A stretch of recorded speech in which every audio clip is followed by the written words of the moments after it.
I know all the girls on my team, we're an all-female team pretty much. We really admire you and we look up to you because you're such a strong role model with your home life, your family, promoting those values and having daughters and children and a great husband. So we admire you for that. And now you're a member of Congress.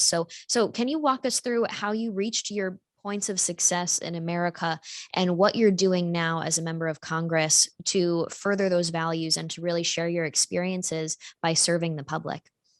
When people ask, what a success is, I'll tell you, your determination and hard work in the two key ingredients to success in life. If you really have a goal and vision and persistent, and you're willing to work hard for it, you might not get it right away. We all have up and downs. You might not get it at 100%, and that's okay. But if you put your target high enough, and you push yourself and you're willing to dedicate time and energy to it, you will achieve your goals. And it's like in everything else, if you become passionate about it, don't be afraid. Don't be afraid to challenge the status quo.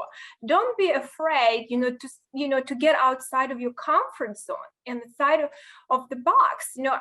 I think a lot of times, if you think about it, I remember myself, right? I speak with an accent.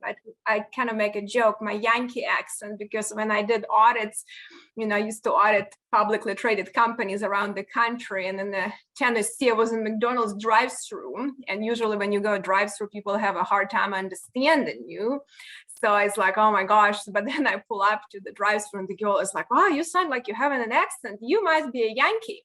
So I felt so American that she called me a Yankee, but I guess I am, So I was like, I guess in the Tennessee, I'm a Yankee, but I think it's something, if you think about it, that was not very comfortable for me speaking with an accent, go like on radio, TV, on the phone. I'm like, oh my gosh, it's hard, to understand someone, right?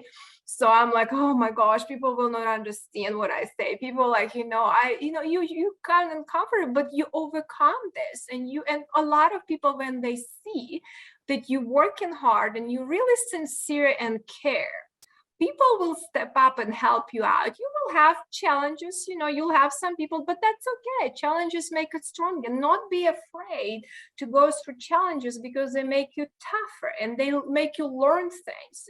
And I think that's something a lot of time women, are not as ambitious in some way, especially in politics, to say, what, I can bring value too.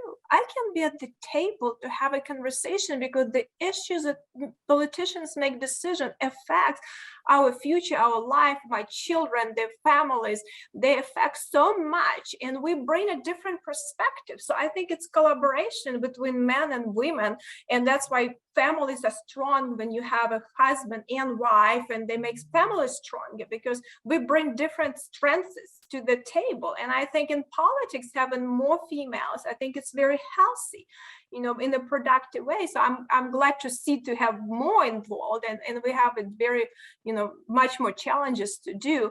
But that is something that I would encourage a lot of young women to be involved, but be informed. Don't be brainwashed and all this, because sometimes we get too sensitive to issues. Just have like a cool mind. Just think about it, be pragmatic, be proactive, but also like just common sense, not just say, oh my gosh, they have all this issue, and that they appeal to emotions. So just think about it. Don't let emotions control you, because men a lot of time they're not, as emotionally controlled. Although I was looking at something that they had a study that they cry more than women, which was interesting. I just saw it on Fox News. Interesting. Interesting. I don't know if it's true or not. I just saw that. I'm like, oh, that's interesting. That is, well, I think your advice, it not only plays well for young women, but a lot of young men need to hear that same concept of just determination and fortitude and resilience to get through the hard times and to push forward. And I love your message of people will join you if they believe in what you're doing.